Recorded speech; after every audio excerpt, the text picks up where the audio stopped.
Hello, everyone. A very warm welcome. We're having this discussion this afternoon with Germany's new ambassador to the UK, Andreas Michaelis, who's been in post for just 7 weeks. Ambassador, very warm welcome to the IFG. Thank you very much, and I'm very happy to be here. And thank you very much for having me. Not at all. Now, it's hardly quiet times that you've arrived in, and that's even before getting to the weekend's events, which we will get on to.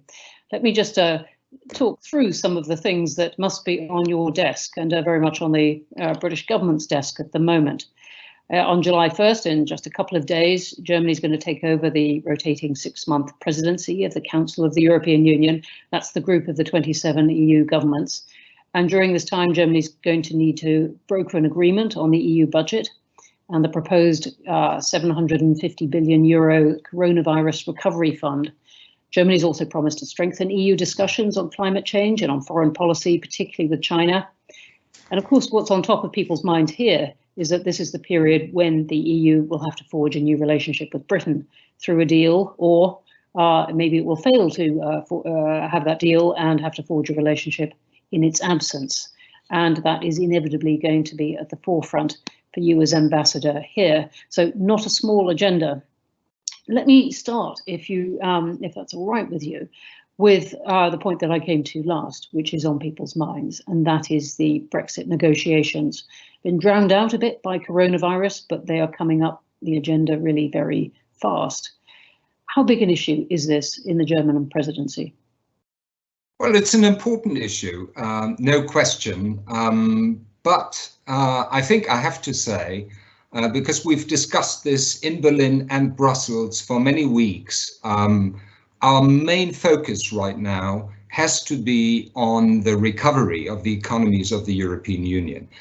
That, in an indirect way, is also connected to the question of the future relationship with the United Kingdom, because it has very serious and far-reaching economic implications. But what we have, and you have referred to it, what we have to achieve in the course of the next month, in the course of July, is really an agreement on a recovery fund and agreement on the multi-annual financial framework, which basically is the budget of the European Union for the next 7 years. So Brexit and the economic impact of Brexit is not as big a deal for the EU as proportionately it is for the UK, obviously. But nonetheless, it could be damaging and would add to any damage done by coronavirus. Is there therefore more incentive than there was before the coronavirus crisis to reach some kind of deal? Well, this is a British decision, very clearly, to leave the European Union. And we live with a situation that has not been finally defined in terms of the relationship now for many years, I can say, since 2016. And this is a job that really needs to be finished. I think that's very much the feeling on our side. And if I'm not mistaken, I'm only here for a couple of weeks. That's also the feeling on the UK side. Have we made and achieved the progress we would have liked to achieve and make during the last months? No, we haven't. There's substance ahead of us. I think we very much understand the positions of both sides, but we are entering now into a crucial negotiation phase. And it is crucial because we are basically coming to the end of the time frame which we have set ourselves for achieving an agreement. Usually that adds to the dynamics. Usually that adds to the progress which you achieve. It may be that so far, and I'm speaking and looking at both sides here, we didn't give it the last push, which you have to give it in order to cross your own red lines, if there are red lines that can be crossed. So an agreement is not a question of atmosphere. It's not a question of style and tactics. It really is a question of substance. We know the way the UK looks at the substance of the negotiations and vice versa. So I think in the course of the next months, especially during September, going the way to October, I think we stand a chance of making or arriving at that agreement, which would ideally, under the present circumstances, be a win-win situation. Thank you. And you very helpfully sketched out what might be the timetable of this. So if things are still going on in October, if these talks are still going on in October, this isn't too late. This might be still represent an achievable deal. Well, it hits the bumper in October. Yeah, that's the way we look at it, because we have ratification procedures. Most likely it's a question of the nature of the agreement. Is it EU only or a mixed agreement? How many ratifications are involved in this of all the 27?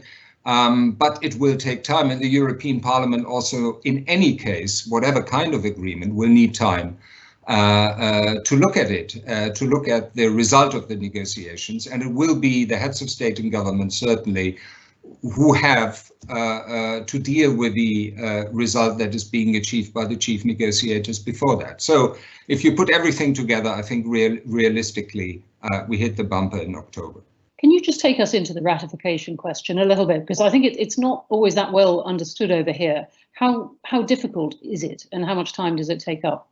Depends how clean the negotiation result is. Depends how clean the deliberations on the occasion of the relevant council meeting have been, and whether national governments are in a position to represent all interests that are relevant for ratification in their country. There can be surprises. I'm not mentioning individual countries, but there are some countries that have a relatively complex internal setup. And when it comes to these countries, you know, we've seen in the past that a surprise may happen, but it shouldn't, given the importance of these negotiations. Because when at the beginning, you know, I didn't immediately jump to it and said, yes, hooray, the future relationship, that's number one on our list. It is first and foremost because really we need, also in the interest of the UK, we need to deal with the economic impact of the crisis first and have to set things up so that we are not drowning in it.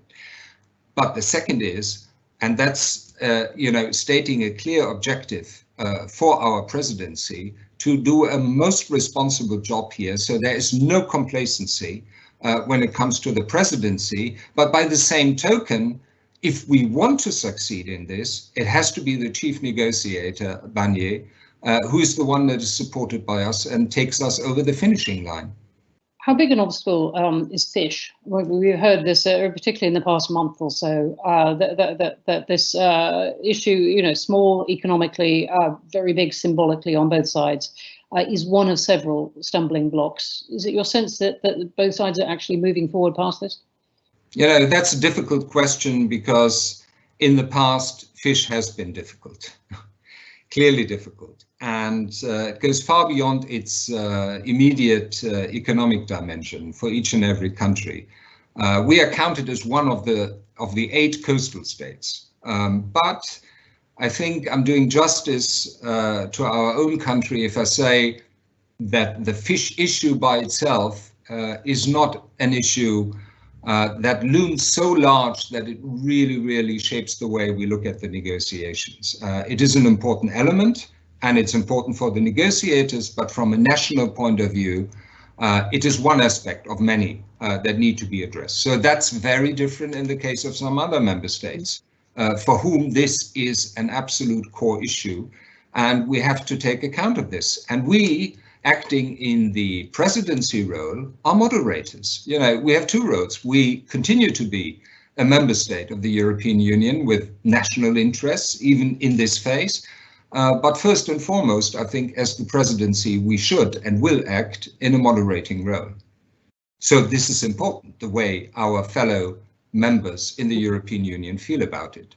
So coming to your question, I think, you know, looking at the substance, but I can't go into details, I think it can be solved. It can be solved, but it needs to be embedded into a comprehensive solution. It will not be possible to deal with it and pocket it in isolation from other issues. Let's jump for a moment, if we may, to the pessimistic possibility that there isn't a deal at the end of the year. what is the German government advising German businesses to do? Have they started preparing already for that possibility of a no trade deal outcome? We've been in discussions with German business now for, I can say, years. And I've just seen a survey which was organized by, let's say, the equivalent of CBI, the BDI, which is the Confederation of Large German businesses, companies.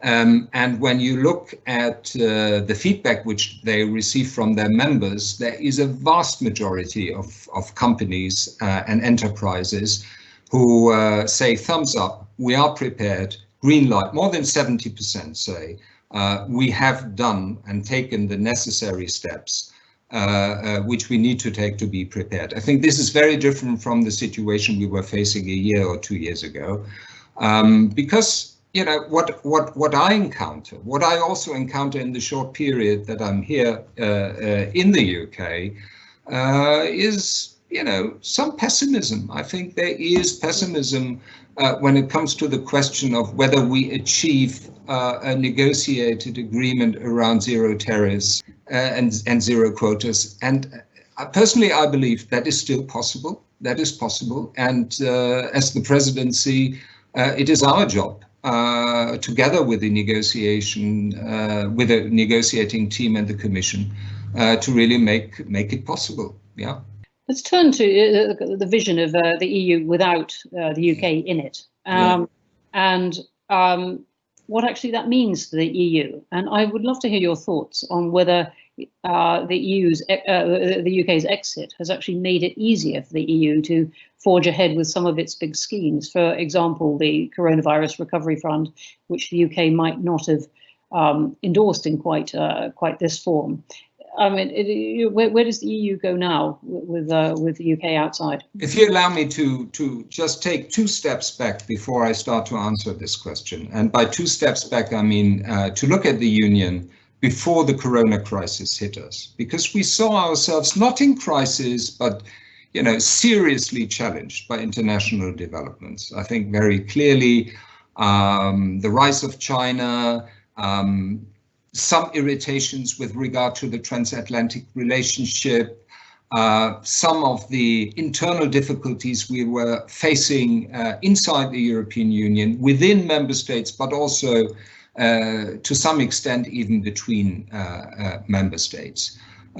So here we were, and we were very much already in a phase where we were looking at developing a program and objectives for our presidency. And you may have looked at the interview which the Chancellor gave a number of European papers at the end of last week.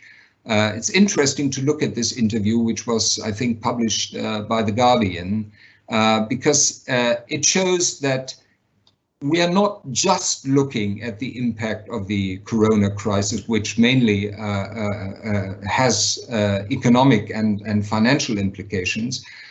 We would like to use this particular challenge in order to redefine some of the fundamental flaws we have identified in the past. Not to redefine the flaws, but to address the flaws and redefine some of the main instruments of the European Union. By this I mean that we look at sovereignty, for instance. I think that's very, very crucial. 90% of the core medicines which are needed in a crisis, identified by WHO, 90% of this arrives in Europe from India and China. So there's an enormous dependency.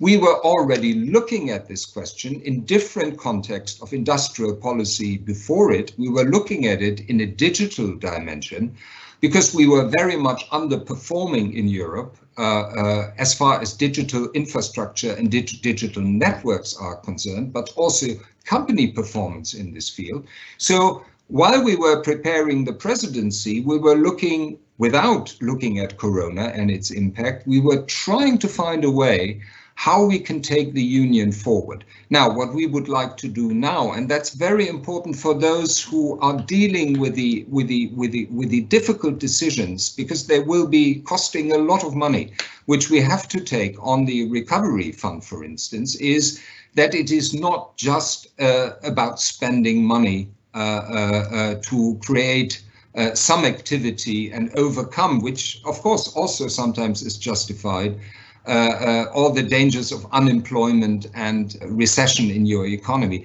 This should take the union forward. That's very much the German understanding, and we will very much advocate this with our partners in the European Union. All right, well, this is fascinating the way you've put it.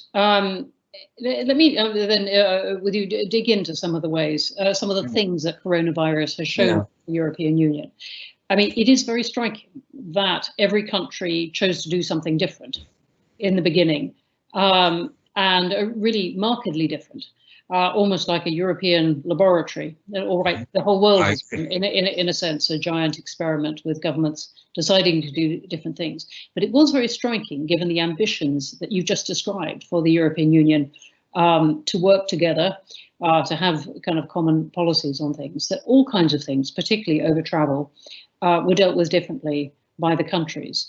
I mean, how does the vision that you've described, taking Europe forward, stand up against this very recent test when countries behaved entirely differently without much coordination? Thank you very much for the question, because I think it's a totally justified question. And allow me to answer it on the basis of my own experience in the crisis, because then I was still serving in Berlin as permanent secretary.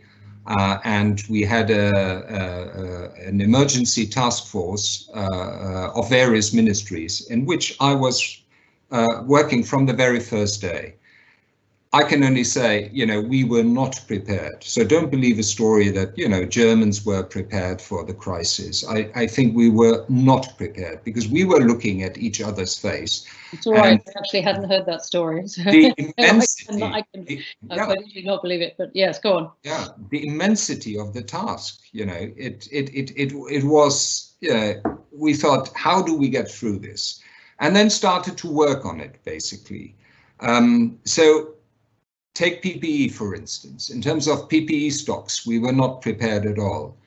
And we needed to make sure that just for the next weeks, we would be able to have a sufficient number of PPE. But we realized that there were other states, procuring PPE in the German market at a very, very significant rate and very significant quantity. So what do you do in a situation like this? Do you let things go? Is that responsible government? No, you're basically thrown back, because there is no common policy on PPE in the European Union. At that time, there was no common policy on this.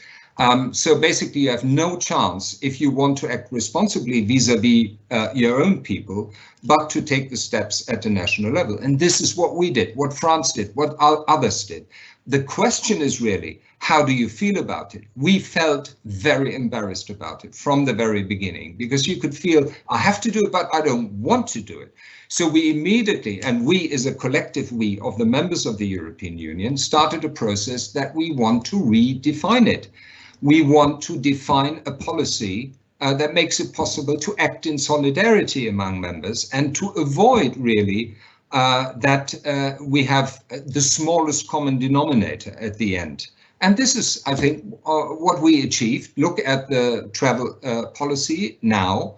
The first steps which we took for the Schengen area were collective steps anyways, with regard to third countries. Internally, it didn't work to the same extent, because border controls between member states were very, very different. There was no common policy.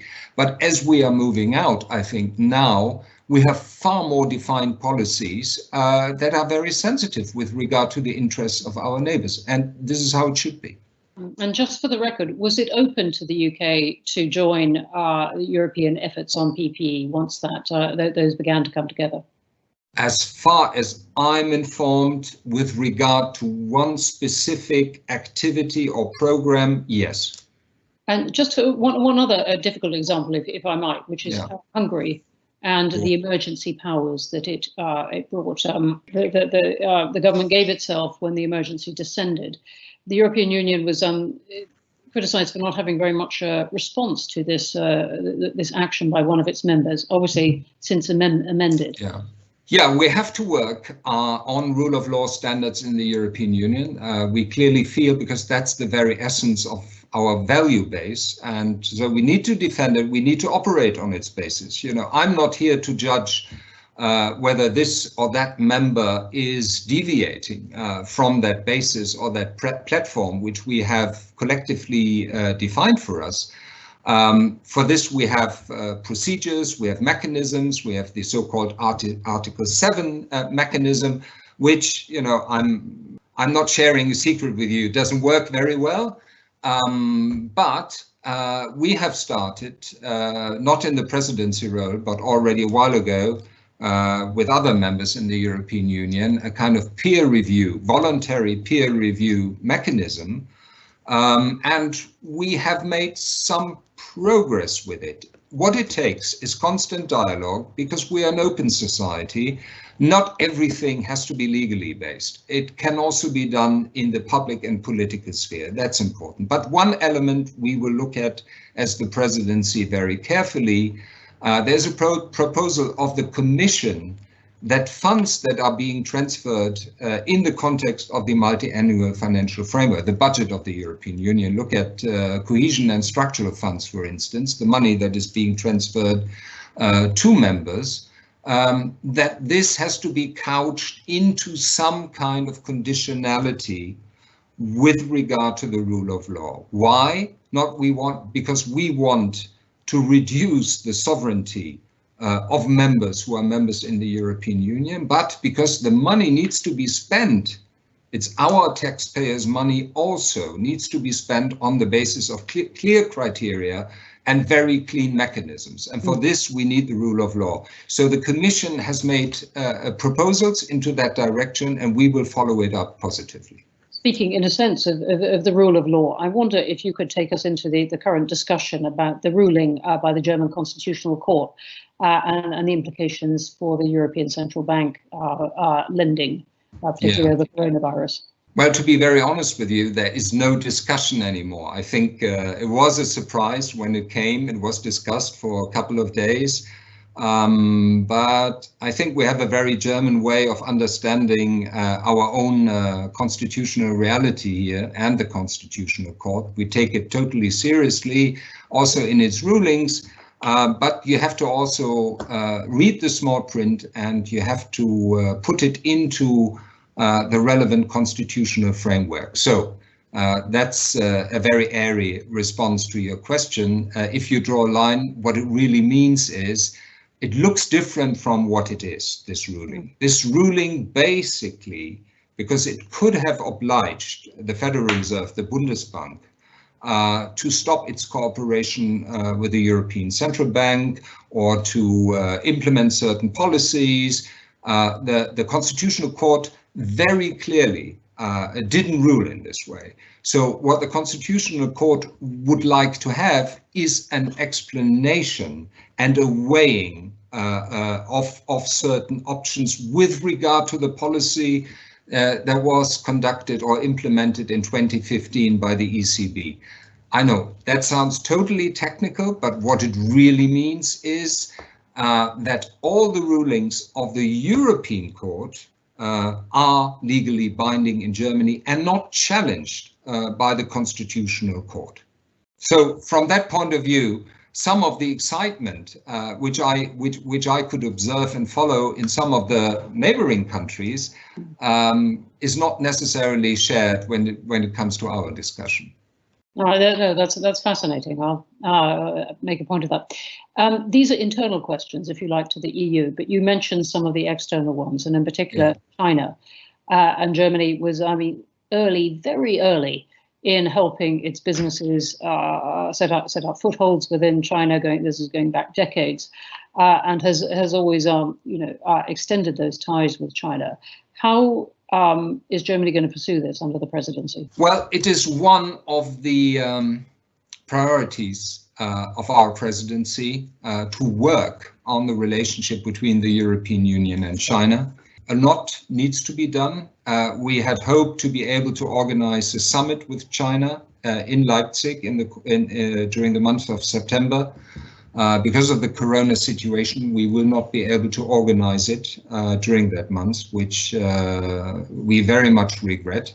But it's important to explain the philosophy of the summit. If you look at cooperation between European member states of the European Union and China, you very quickly come across the 17+1 or 19+1 format, which China has created to deal with things European in that regard. And you know, we looked at it for many, many years now for this format of cooperation. And of course, you ask yourself the question, why do you have to create something that is different from the community of 27 member states that is dealing with China? And we came to the result, you know, take it seriously, you know, because we conducted interviews with various levels of government in the countries that participate and enjoy participating in the 17+1 format. And the answer was always the same. It's critically important for investment. It's critically important for face time, because otherwise, look at the Baltic states. A Baltic state does not necessarily have the face time with He or Li Keqiang that larger members of the European Union may enjoy. And we have to take that seriously. That's a totally legitimate and important concern. So what we wanted to do with the format in Leipzig was to create 27 plus China, which is different from what normally happens. Normally it's the institutions and the presidency that engage with China. But we wanted to combine the quality time aspect from a national point of view with a unity approach of the European Union. And unity, I think, that is very much what we as the presidency would like to work on, because the relationship to China is absolutely crucial in terms of the dependency, technological dependency that is increasing, growing as we speak, but certainly also economic and financial dependency on China, which we shouldn't belittle. We have now started over the last, I would say, 1.5, 2 years, we've started to look at the downside of dealing with China. And there is a downside, which is already built in the asymmetrical relationship that exists. Size-wise, China is so much bigger than each of us. So if you do business with somebody who is so big, you know, that certainly shames the quality of the relationship.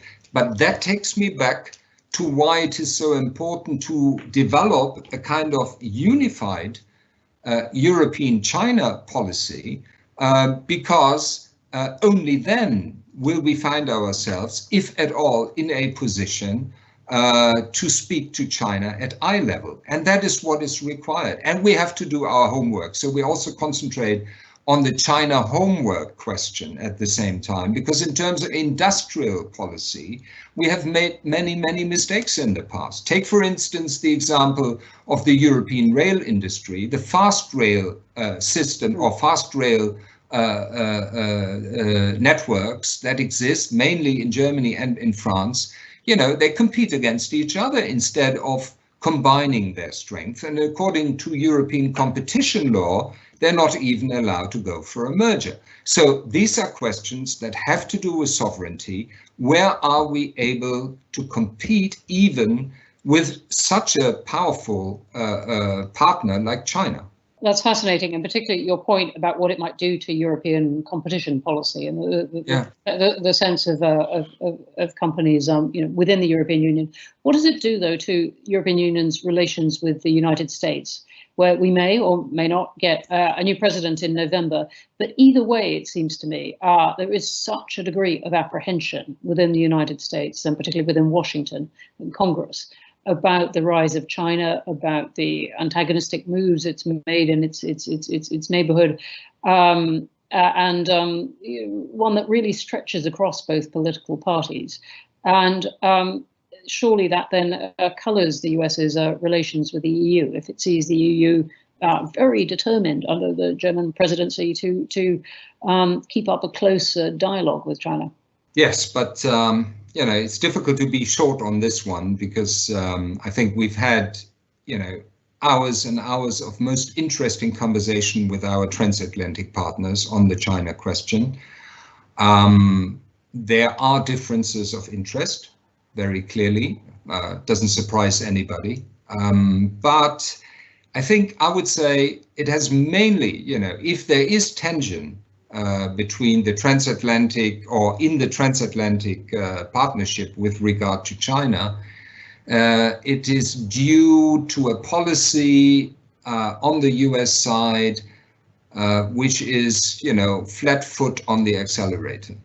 This is how I would describe it. It's we feel when it comes to China, you have to be very, very kind of specific what element of policy, how you're turning the vectors in this. And that creates almost a complex network. I would say this is almost by definition a European way of looking at things. It's not black and white. It's a lot of gray when it comes to this. And we have to be very careful because also I'm not saying that we are overlooking the dangers that are implicit in dealing, with this partner that is not a democracy, that does not share, our values like the US does share values with us. But if the US has decided to have a relatively simple China policy that exists, in the binary code of black and white, that is certainly not the China policy that would fit the European interest, and that's why we need to discuss.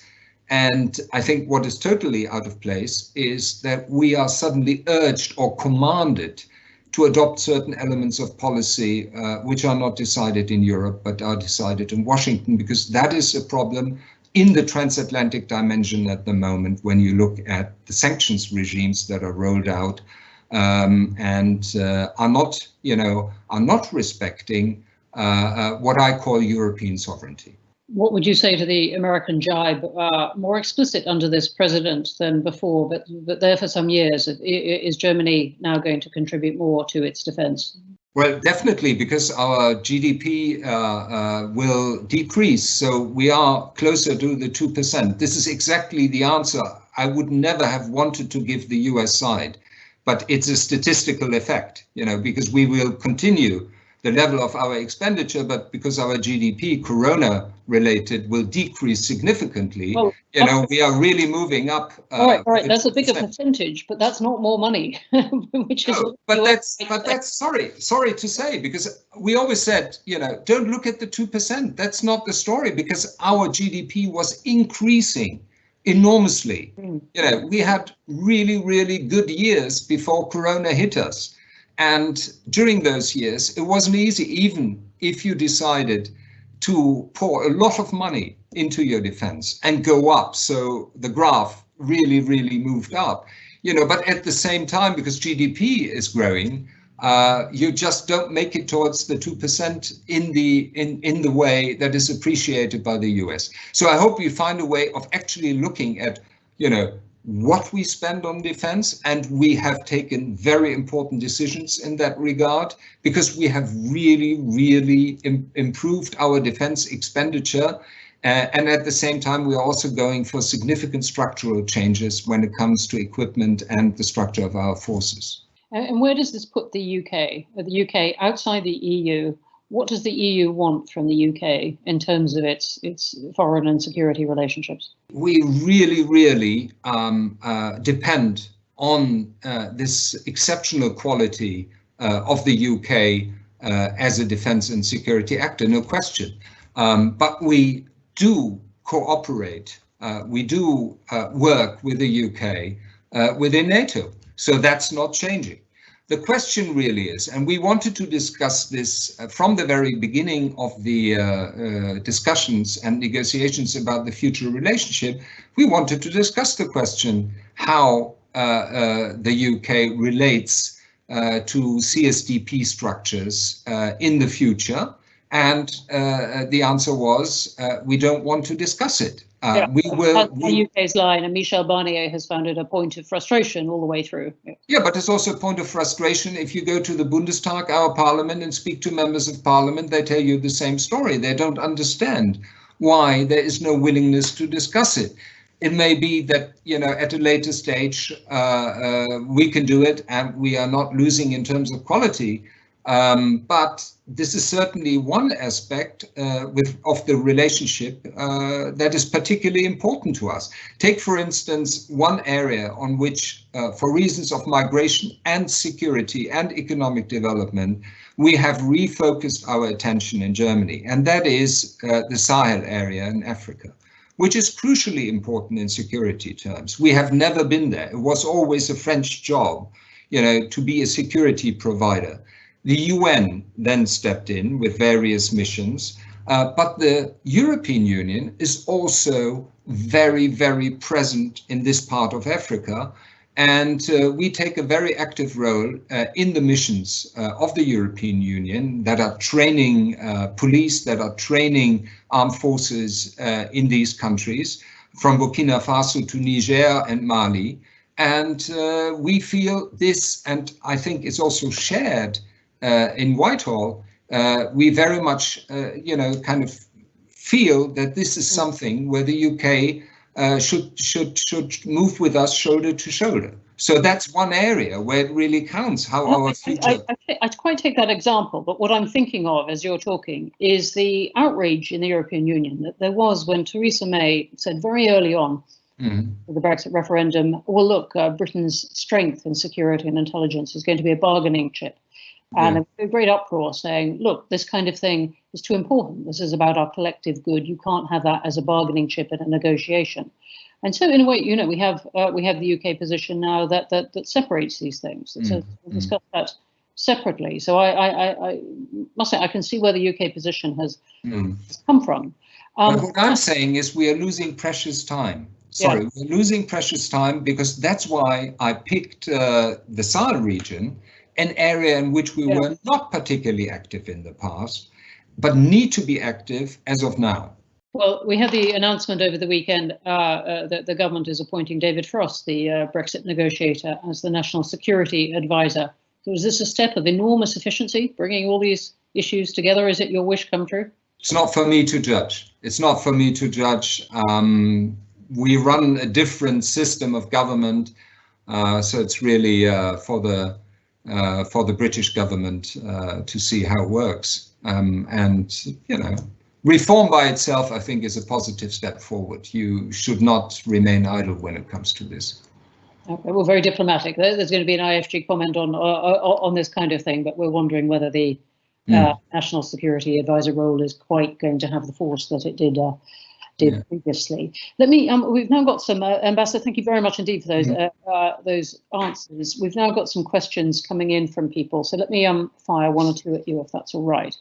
And from Tony Lloyd, MP, wondering if you could say more about Germany's role in Europe's collective defence and security, just following from the points that we have been discussing. Yeah, I think. Thank you very much for the question. Collective security is really, in the strict sense, only being realized within NATO. So our NATO policy, I think, here is very important. And after the Wales summit, we did not just focus on the 2% guideline or target. We also contributed significantly to the enhanced forward presence of NATO in the East to us. I think in terms of contributions, we are trying to do what is possible and necessary, which is far more than we have done in the past, because the pendulum swings back towards territorial defense in an important way within NATO from many other missions where it was rather about the ability to have fast moving forces. The German post-war security reality during the Cold War was always shaped by territorial defense. So that is certainly an area where our forces are prepared for and where we would like to contribute. Thanks very much indeed for that. I've got another one from Adam Payne from Business Insider, just picking up on our discussion about the Germany and the US. And he's arguing that Germany's relationship with the US looks strained at the moment, with Trump withdrawing troops from Germany and the White House seemingly excluding Germany from talks it's hosting between Serbia and Kosovo, for example. And he'd like to know how you, whether you could expand a bit on Germany's relationship with the US at the moment and whether it's getting worse. I realize you are the ambassador to the UK, but oh yes. All these questions. It's part of German foreign policy that is also and needs to be. I mean, given the importance of the relationship between the UK and the US, that's something that is legitimately reflected on here in London as well. Yes, and we're making good use of your past as the permanent secretary to Germany's foreign ministry. Yeah. No, I would say, you know, I want to be honest. You know, it's certainly not easy. But what is easily underestimated is the dependency which exists, you know, in terms of our security needs on the US, and by the same token, our willingness also, given the value base, to have this very special relationship. The US is our most important partner outside the European Union, no question, okay? So that needs to be stressed before you answer in an honest way, because we've, you know, you've referred to some, there were others that could be mentioned.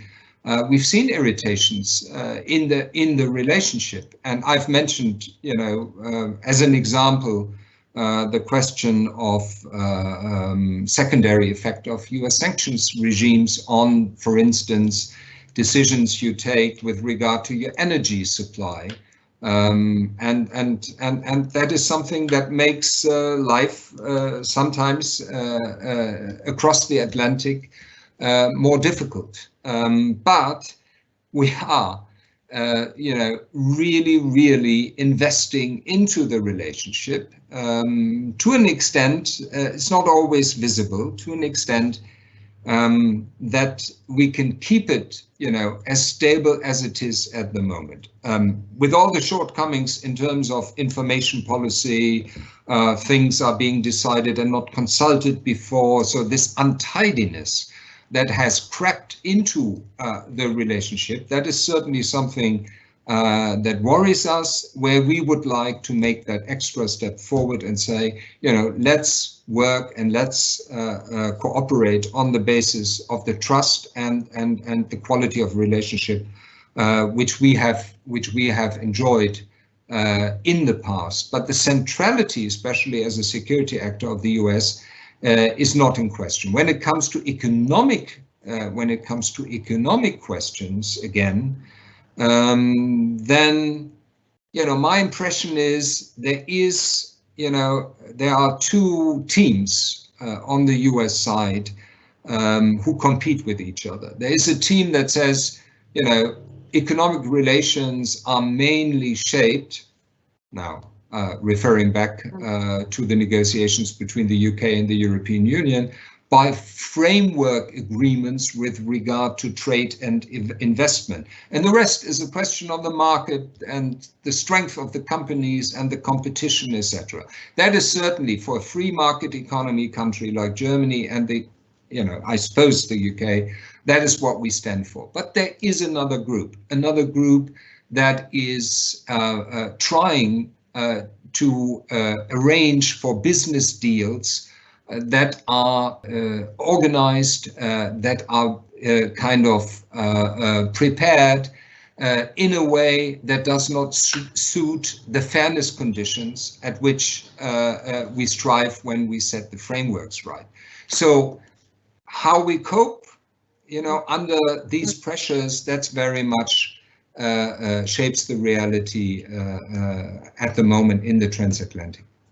Okay, thank you for that. But another one from Anna Tjelmer saying that you, Ambassador, have talked about Germany playing a moderator role. I'm going to assume this is about Brexit. Can we rely on Chancellor Merkel to intervene if negotiations are stuck? Well, at the end of the day, it will be all members of the European Union. You have an interest in producing a success. So all of us will in the end stick our heads together and see how we can secure a positive outcome here. I can only say, looking at some of the negotiation boxes or the fields that are relevant here, for us, speaking collectively now, level playing field is a very, very important area. And that has not really been touched in the way it should have been touched in the past. So if at the end of the day, there is no willingness to even address it, how are we going to rescue negotiations that haven't never really started? So now is the time to really, really move forward and secure a result that, as I've said earlier, is a win-win under the present conditions. We are certainly not transforming the economic relationship between the UK and us into something that is improving the present status quo. We have, like Michel Barnier rightly says, on so many occasions, we have to live with the fact that on the 1st of January, we most likely will be confronted with a minus under all conditions. And that is something that worries us. That is something that will be very important when it comes to the question how we shape our bilateral relationship to the UK. We've got another one from Dr. Philippa Whitford, moving to the Middle East, saying there is a high possibility that Israel begins legislation to facilitate annexation of almost 1/3 of the West Bank in just 2 days' time. In view of this threat, she argues, to stability in Israel and the region, do you think that the EU countries will be able to work together to come up with a unified and effective response? My answer is I don't know. I don't know. It is when it comes to the common foreign and security policy of the European Union, I think the most important challenge to unity in the past has been the question of the relationship between Israel and Palestine. We've seen, things fall out on various occasions. So my answer is straightforward. I don't know. We will see. It should be. We should preserve unity. But given the camps that already exist, it will be a very, very difficult task, clearly. Agreed. We also have several people asking, really quite a few people asking, and there's a broad question, where Germany would see the strategic relationship with the UK in 5 or 10 years' time, we can manage to parachute ourselves the other side of Brexit. Well, that's, one of the aspects which we discuss when we look at the question of how our relationship, our bilateral relationship with the UK will look like, not just in 10 years' time, but already starting in 2021. There, are two different sides, really. One is, the more structured, more organized side of things, science cooperation, for instance, crucially important. I mean, I couldn't believe how much feedback we receive from universities who have developed research clusters. Now, looking at German and British universities who send a message, only love will tear us apart. It's this kind of feeling which you realize requires a lot of investment in terms of research and scientific cooperation, and that is by definition very much a win-win situation. So we want to continue this. At the same time, it's not clear, and will come up in negotiations, to what extent as a third country the UK will be able to participate in the Horizon program, which is the research program of the European Union, which runs for a number of years. And I think, many of these clusters we're looking at are not just dependent on national funding, but also on European funding in order to cooperate. This is something we want to preserve, where we look very carefully at, whatever the result of the negotiations will be. That is something where we have to take active steps to preserve it and even deepen it in the future. It's another question what will happen to the civil society relationship, because that's usually not as organized. And it's also a cultural thing. When you don't discuss the same political questions to the extent you have discussed them in the past, it's certainly affecting the kind of civil society relationship which is so important. And in the case of Germany, I must say, I'm a member of the generation that grew up with British neighbors, because there was a British military hospital just around the corner to where I grew up. So we were exposed to British culture and British ways of life to an extent this young generation in Germany is not exposed anymore. So I would very much, as an ambassador, try to stimulate also civil society contacts. And that does not just apply, I presume, in the case of Germany. I think this applies in the case of many member states in the European Union. We need to keep our civil societies in contact and in touch. That's without this, I think it will be very difficult to develop, the relationship with stimuli.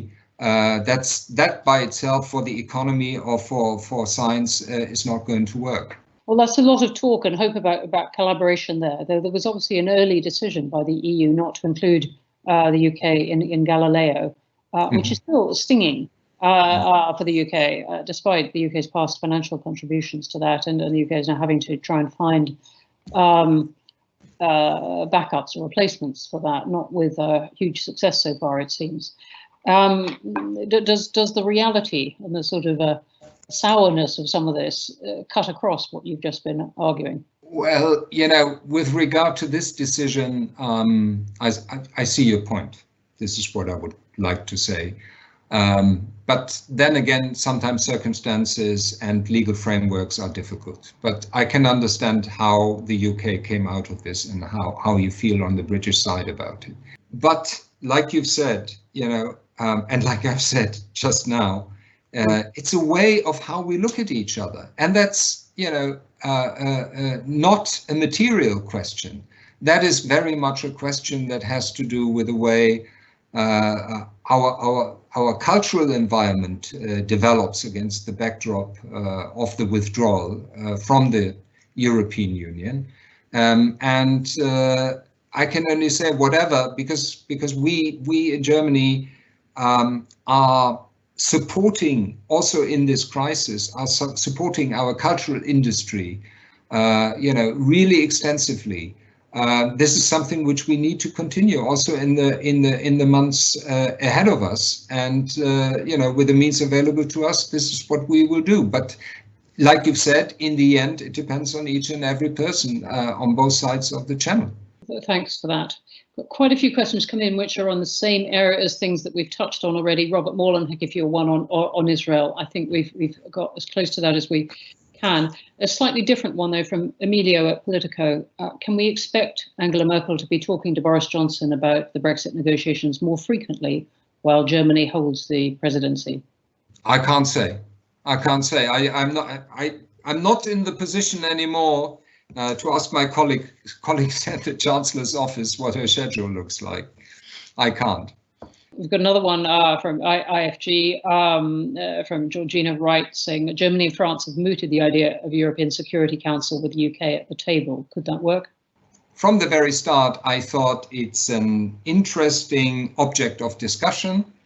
And you could hear when I spoke about the UK's importance as a security actor that I rated very high. It certainly is something which we should not lose sight of, and various options for also including the UK without compromising the structural internal setup in that sector on the side of the European Union, I think it's worth discussing it.